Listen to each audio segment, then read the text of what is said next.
बिस्मिल्लाहिर्रहमानिर्रहीम। अस्सलाम वालेकुम नाज़रीन, फैसल घुमन आपकी खिदमत में अपने नए वीलॉग के साथ हाजिर है। मुझे उम्मीद है कि आप सब खैरियत से होंगे। आपसे गुजारिश है और स्पेशल रिक्वेस्ट है कि फैसल घुमन यूट्यूब चैनल को सब्सक्राइब लाजमी कर लें। नाज़रीन, जो पाकिस्तान में इलेक्शन करवाने की तारीख नज़दीक आ रही है, जो कि 8 फरवरी है, मुल्क में सियासी दर्जा हरारत और सियासी खिचड़ी पकती जा रही है। और रोज़ाना की बुनियाद पे हम सारी सियासी पार्टियों की तरफ से मुख्तलिफ जो है एक्टिविटी देखते हैं। फिर जो सुप्रीम कोर्ट और डिफरेंट अदालतों में जो केसेस लगे हुए हैं, उनको फिर हम रोज़ाना की बुनियादों पे मॉनिटर कर रहे हैं, देख रहे हैं। इलेक्शन कमीशन क्या एक्टिविटीज़ कर रहा है, उस हवाले से हम जो है रोज़ाना देखते हैं कि कोई ना कोई एक्टिविटी हो रही है। और रोज़ाना की बुनियाद पे अब ब्लेम गेम का सिलसिला भी नज़र आता है। सियासी पार्टियों की तरफ से एक दूसरे के ख़िलाफ़ बयानबाजी भी नज़र आती है। और पाकिस्तान तहरीक-ए-इंसाफ की तरफ से चूँकि केसेस ज़्यादा अदालतों में गए हुए हैं, तो उनकी तरफ से भी एक्टिविटी नज़र आती है। तो नाज़रीन, आज के दिन में हमने 2-3 बड़ी डेवलपमेंट्स देखी, जिसमें सबसे बड़ी जो डेवलपमेंट थी वो तो खैर सुप्रीम कोर्ट में सियासी पार्टियों के हवाले से और सियासी लीडर्स के हवाले से जो नाअहली का केस है वो चला और बड़ा गर्म माहौल रहा। वहाँ पे फुल बेंच था और उसके ऊपर अभी जो है हियरिंग जारी है। लेकिन आज मैं जो है आपसे बात करूँगा, ये जो सियासी इस वक्त खिचड़ी पकी हुई है और उसमें पाकिस्तान तहरीक-ए-इंसाफ की तरफ से काफ़ी रिजर्वेशंस जो हैं वो पुटअप की गई हैं। और ये पाकिस्तान तहरीक-ए-इंसाफ के जो अपने रैंक्स है उसके अंदर जो डिफरेंसेस और मुकाबलेबाजी नज़र आ रही है, उसको हम बात करेंगे। आज हुआ यूँ कि जो इनके चेयरमैन हैं गौहर, जैसे कि अब आपको पता है कि फॉर्मर चेयरमैन हो गए, चूँकि पेशावर हाई कोर्ट ने इलेक्शन कमीशन ऑफ पाकिस्तान के फ़ैसले को बहाल कर दिया इंट्रा पार्टी इलेक्शन जो थे पाकिस्तान तहरीक-ए-इंसाफ के और बल्ले के निशान के हवाले से। तो आज उन्होंने एक प्रेस कॉन्फ्रेंस की अपने सेक्रेटेरिएट में, और उसमें उन्होंने लेवल प्लेइंग फील्ड के हवाले से बात की कि लेवल प्लेइंग फील्ड नहीं प्रोवाइड किया जा रहा सुप्रीम कोर्ट के क्लियर कट अहकामात के बावजूद। और उसी प्रेस कॉन्फ्रेंस में उन्होंने कहा जी कि हम अदालतों में जा रहे हैं और इलेक्शन कमीशन जो है वो भी उनके साथ जो है वो अच्छा सलूक नहीं कर रहा। जब ये अपना बैरिस्टर गौहर जो हैं वो अपनी प्रेस कॉन्फ्रेंस कंप्लीट जब उन्होंने की, तो उसके बाद फ़ौरन जो है senior vice president Pakistan Tehreek-e-Insaf के शेर अफजल मरवत जो है वो भी पहुंच गए प्रेस कॉन्फ्रेंस करने। और इन बैरिस्टर गौहर और शेर अफजल मरवत के दरमियान फिर एक मुकालमा भी हुआ और बैरिस्टर गौहर ने उनको रोकने की कोशिश की कि आप प्रेस कॉन्फ्रेंस ना करें। लेकिन शेर अफजल मरवत ने कहा जी कि वो चूँकि बानी चेयरमैन इमरान खान से मिल के आ रहे हैं और वो जो है उनकी पॉलिसी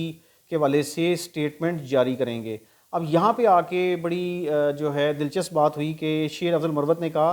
कि हम अदालतों का एहतराम तो करते हैं, डरते नहीं हैं, मगर चीफ जस्टिस काजी फ़ाइज़ ईसा की अदालत से इंसाफ के लिए मायूस हो चुके हैं। काजी फ़ाइज़ ईसा साहब के ख़िलाफ़ रेफरेंस जनरल कमर जावेद बाजवा और जो हैं अपना फैज़ हमीद जो हैं लेफ्टिनेंट जनरल रिटायर्ड फैज़ हमीद ने भिजवाया था। तो जब फ़ाइज़ ईसा चीफ जस्टिस बने तो हमने रेफरेंस के इक़दाम पर शर्मिंदगी का इज़हार किया। अब ये उनका कहना था कि काजी फ़ाइज़ ईसा जो चीफ जस्टिस ऑफ पाकिस्तान हैं उन पर एतमाद नहीं है। और ये उन्होंने कहा जी कि वो ये बातें पीटीआई चेयरमैन के बिहाफ के ऊपर कर रहे हैं। अब देखें ये कैसी बात इसने कर दी इनके लीडर ने, शेर अफजल मरवत ने, कि एक तरफ आप सुप्रीम कोर्ट का दरवाज़ा खटखटा रहे हैं, लेवल प्लेइंग फील्ड यानी बराबरी की सतह के ऊपर इलेक्शन में उतरने का मौका पीटीआई को बाकी पार्टियों के मुकाबले में, नून और पीपल्स पार्टी और दीगर पार्टी के मुकाबले में। फिर उसके अलावा मुतअद्दिद केस चल रहे हैं जिसमें सुप्रीम कोर्ट की तरफ ही ये पार्टी देख रही है पीटीआई। अब लगता यूँ है कि चूँकि सेंट्रल लीडरशिप मौजूद नहीं है, इस वक्त जेलों में है, और जो इस वक्त अवेलेबल ओहदेदार हैं पीटीआई के, वो आपस में एक दूसरे को अपेरेंटली नीचा दिखाने के लिए या मुकाबलेबाजी में उतर आए हैं। और यूँ लगता है कि इस पार्टी की अब एक जो पॉलिसी होनी चाहिए कि इस वक्त ये पार्टी जो है वो मुश्किलात का शिकार है। इलेक्शन से पहले बकौल पीटीआई के जी लेवल प्लेइंग फील्ड उनको नहीं दे रही इलेक्शन कमीशन ऑफ पाकिस्तान, और जानिबदाराना सलूक किया जा रहा है। बाकी पार्टियां खुल के अपनी کیمپینز بھی کر رہی ہیں, ان کے کاغذات نامزدگی کے اوپر بھی کوئی ایشو نہیں آیا کینڈیڈیٹس کی طرف سے. تو اب اس ٹائم کے اوپر پی ٹی آئی کے اندر اگر لیڈرز جو اویلیبل ہیں اس وقت, جو اپنا میڈیا کو بھی فیس کر رہے ہیں, عدالتوں کو بھی فیس کر رہے ہیں, اور کیمپین کے حوالے سے بھی اپنی ایکٹیویٹیز سر انجام دے رہے ہیں, اگر وہ اس ٹائم کے اوپر آپس میں ڈفرینسز کا شکار ہوں گے تو پارٹی کے لیے الیکشن میں اترنا مزید مشکل ہوتا جائے گا. دیکھتے ہیں کہ جہاں لیول پلینگ فیلڈ کے حوالے سے سپریم کورٹ کا دروازہ کھٹکھٹایا پی ٹی آئی نے, تو بلا جو سمبل ہے جس پہ پارٹی نے الیکشن لڑنا ہے, وہ کیس بھی اب سپریم کورٹ میں آج لے گئی ہے P T I against the decision of Lahore high court اور پشاور ہائی کورٹ, کہ بلے کے نشان کے اوپر پارٹی کہتی جی کہ ان کا رائٹ ہے, ان کے کینڈیڈیٹس, ان کے جو امیدوار ہیں الیکشن میں وہ بلے کے نشان پہ لڑیں. تو بلے کے نشان کے حوالے سے بھی اب سپریم کورٹ کی طرف یہ پارٹی دیکھ رہی ہے. اور آج بیرسٹر گوہر جو ہیں, جو ان کے لیڈر ہیں, جو فارمر چیئرمین ہو گئے اب پشاور ہائی کورٹ کے فیصلے کے بعد, ان کا یہ کہنا ہے کہ اگر بلہ سمبل نہیں ملے گا پارٹی کو تو ریزرو سیٹیں جو ہیں ان کی جو مخصوص نشستیں ہیں صوبائی وفاقی نیشنل اسمبلی میں اور صوبائی اسمبلیوں میں, تو وہ نہیں بن پائیں گی, تو اس سے پارٹی ویک ہوگی. اب اگر ہم دیکھتے ہیں کہ پارٹی دیکھ ہی اس وقت سپریم کورٹ کی طرف رہی ہے جو ان کو ریلیف کچھ نہ کچھ دے رہی ہے, اور ہم نے دیکھا ہے کہ ابھی تک قاضی فائز عیسیٰ صاحب چیف جسٹس جو ہیں ان کی عدالت سے ہی پی ٹی آئی کو ریلیف ملا ہے. وہ پارٹی چیئرمین عمران خان کے کیسز کے حوالے سے ریلیف ہو, وہ لیول پلینگ فیلڈ کے حوالے سے ہو, وہ الیکشنز کی ڈیٹ کے حوالے سے ہو, کہ آپ کو پتہ ہے کہ الیکشنز جو ہیں وہ نہیں ہو پا رہے تھے, اس کا ڈیلے کیا جا رہا تھا, ای سی پی کی طرف سے ہو یا نگران حکومت کی طرف سے ہو, لیکن پھر سپریم کورٹ کی انٹری ہوتی ہے اور یہی چیف جسٹس قاضی فائز عیسیٰ جو ہیں ان کی احکامات کے اوپر جو ہے پھر 8 فروری کی ڈیٹ آتی ہے. اور اب جو ہے یہ پارٹی پی ٹی آئی وہ اب اگین اپنا بلے کے سمبل کے لیے لیول پلینگ فیلڈ کے حوالے سے اور باقی جو ای سی پی کے against election commission of Pakistan کے خلاف جو ان کی تحفظات ہیں اس حوالے سے سپریم کورٹ کی طرف دیکھ رہی ہے. تو پھر سپریم کورٹ ہی بچتی ہے اس پارٹی کے پاس. تو اب مجھے یہ بتائیں شیر افضل مروت صاحب اور اپنا بیرسٹر گور صاحب اور دیگر لیڈرز, کہ اگر آپ نے الیکشن میں اترنا ہے ڈسپائٹ آل ہرڈلز, تو آپ سپریم کورٹ کی طرف ہی دیکھیں گے نا, کہ آپ اگر کہتے ہیں جی کہ الیکشن کمیشن آف پاکستان آپ کے ساتھ انصاف نہیں کر رہا, تو سپریم کورٹ نے آپ کو انصاف لے کے دینا ہے. تو برائے مہربانی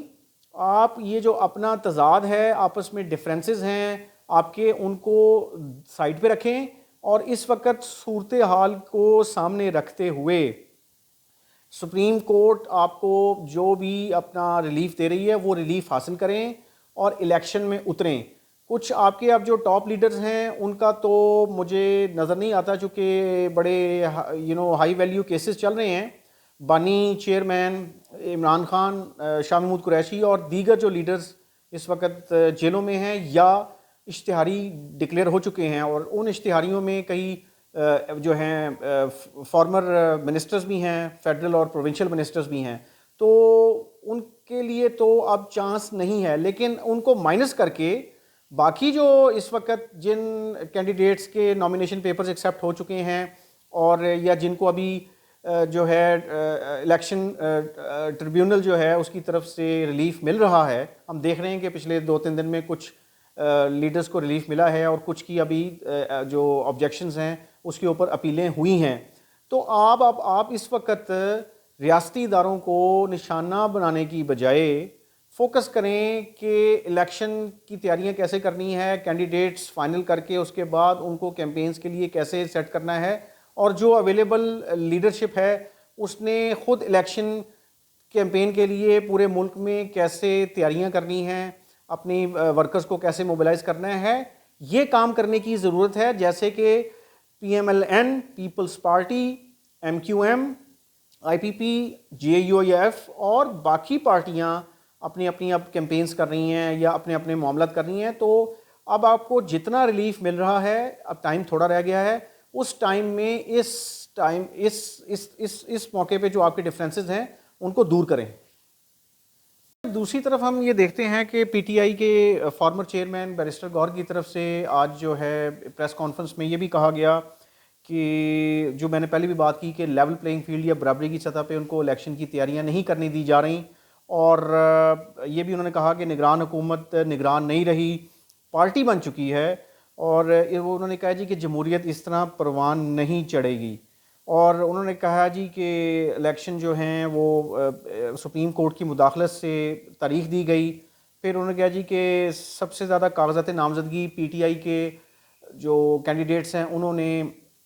जमा करवाए, और उसमें से स्क्रूटनी के वक्त 873 उम्मीदवार जो हैं उनके कागजात मुस्तरद किए गए, जिस पे बकौल बैरिस्टर गौहर के इस्लामाबाद हाई कोर्ट भी हैरान हुई। उसके बाद उन्होंने ये कहा कि जो सर्वे है, जो दावा किया है उन्होंने पीटीआई के लीडर ने कि एजेंसियों के मुताबिक तहरीक इंसाफ की मकबूलियत 70% से ज़ायद है, और ये भी कहा उन्होंने कि तकरीबन 10 करोड़ से ज़ायद रजिस्टर्ड जो वोट हैं वो पीटीआई के साथ हैं। तो क्या ऐसे हथकंडों के बाद वोटर इलेक्शन को तस्लीम करेगा? ये एक अहम बात है। दावे ही हम कह सकते हैं कि उनके इतने जो हैं वो वोटर्स हैं। और उन्होंने कहा जी कि हमें उम्मीद है, यानी पीटीआई को उम्मीद है कि ऐसे हालात में अदलिया ज़रूर मुदाखलत करेगी। अच्छा, अब इसमें जो है बड़ी इम्पॉर्टेंट बात ये है कि अगर ये बातें हम सामने रख लें तो इलेक्शन कमीशन ऑफ पाकिस्तान और निगरान हुकूमत जो अनवारुल हक काकड़ साहब की है, और चारों सूबाई निगरान हुकूमतों की मैं बात कर रहा हूँ, इनके ऊपर रोज़ाना की बुनियाद पे यही इल्ज़ामात लग रहे हैं कि साफ़ और शफाफ इलेक्शन के हवाले से लेवल प्लेइंग फील्ड नहीं दी जा रही, और पाकिस्तान तहरीक इंसाफ को टोटल कॉर्नर किया जा रहा है। अब हम देखते हैं, अवाम भी देख रही है कि इस वक्त लेवल प्लेइंग फील्ड बाकी पार्टियों के लिए तो नज़र आती है, लेकिन पीटीआई के साथ नहीं नज़र आ रही। ये सब लोग देख रहे हैं, जैसे ये हम जो भी कह रहे हैं कि केसेस लगे हुए हैं, फिर वीडियोस हम देखते हैं सोशल मीडिया के ऊपर कि कैंडिडेट्स को हरासा करने वाला भी है सिलसिला। फिर आपने देखा कि कल सुप्रीम कोर्ट ने चीफ सेक्रेटरी पंजाब और आईजी पंजाब को भी नोटिस जारी किए कि ये लेवल प्लेइंग फील्ड के हवाले से जो कंप्लेंट्स पीटीआई की आ रही हैं उस पर वो अपने जवाब दाखिल करवाएं कि क्यों लेवल प्लेइंग फील्ड नहीं दी जा रही, और क्यों पीटीआई के कैंडिडेट्स को और उनके जो अपना वर्कर्स हैं या लीडर्स हैं उनको इनडायरेक्टली हरासा किया जा रहा है इलेक्शन के अमल में, उनको जो है क्यों इस तरह की कंप्लेंट्स आ रही हैं। तो इसमें अब ज़िम्मेदारी, मैं फिर पहले भी अपने वीलॉग्स में कह चुका हूँ कि ये ज़िम्मेदारी रियासत वक्त पे आती है कि वो पार्टी बनने की कोशिश ना करे। अवाम अब हर चीज़ ओपनली देख रही है। देखें, ये इलेक्ट्रॉनिक मीडिया को आप कंट्रोल कर लेंगे, आप स्टेट मीडिया तो वैसे गवर्नमेंट का होता है, तो प्राइवेट सेक्टर में इलेक्ट्रॉनिक मीडिया को भी आप कंट्रोल कर लेंगे, लेकिन डिजिटल मीडिया को आप उस तरह कंट्रोल नहीं कर सकते। और सोशल मीडिया के ऊपर हर पार्टी, हर बंदा, people from all walks of life जो है उसमें कुछ ना कुछ चीज़ें ऐसी डाल देते हैं जिससे हकीकत सामने आ जाती है। तो निगरान हुकूमत अपनी रिप्यूट को बचाए, जो कि इस वक्त स्टेक पे लगती नज़र आ रही है, और इलेक्शन कमीशन भी पार्टी ना बने। इसमें इलेक्शन कमीशन जो है वो अपनी कॉन्स्टिट्यूशनल जो रिक्वायरमेंट्स हैं, आइनी रिक्वायरमेंट्स हैं, उनको पूरा करे, और जहां जो जो रिजर्वेशंस इस पीटीआई की तरफ से हैं उनको दूर करे। अलबत्ता जहां पे इलेक्शन कमीशन अपनी जिम्मेदारियां पूरी करने की कोशिश कर रहा है और जो हमें नज़र आ रही हैं तो वो काबिल तहसीन है, लेकिन जहां पे वो पूरी नहीं हो रही उसको पूरा करना ये जो है इलेक्शन कमीशन ऑफ पाकिस्तान की बुनियादी जिम्मेदारी है। उसके बाद जो निगरान हुकूमत है जिसके पास पूरी ताकत है, रियासती मशीनरी है, उसको भी जो है लगाम देने की कोशिश करे और मेरिट के ऊपर सारी पार्टियों को लेवल प्लेइंग फील्ड दी जाए, क्योंकि यही हुक्म सुप्रीम कोर्ट ऑफ पाकिस्तान का है, जिसका ऑर्डर जो है इम्प्लीमेंट करना ये रियासत के ऊपर एक ज़िम्मेदारी है। तो अब देखते हैं कि आने वाले दिनों में जो अपना पाकिस्तान तहरीक इंसाफ की तरफ से जो शिकायत हैं वो कम होती हैं या बढ़ती हैं, क्योंकि जूजू इलेक्शन अब नज़दीक आता जा रहा है तो शिकायत का सिलसिला भी बढ़ता जा रहा है। दूसरी पार्टियां जो हैं उनकी भी कुछ ना कुछ शिकायत है, लेकिन हम देखते हैं कि इस वक्त اپوزیشن میں پاکستان تحریک انصاف ہی نظر آتی ہے جو کہ اس وقت زیادہ اپنے آپ کو وکٹم سمجھتی ہے. تو ہمیں اب دیکھنا ہے کہ اس میں آنے والے دنوں میں الیکشن کمیشن آف پاکستان اور نگران حکومت اپنی ذمہ داریوں کو کیسے پورا کرتی ہے. جی تھینک یو جی, اللہ حافظ, آپ سے پھر بات ہوگی.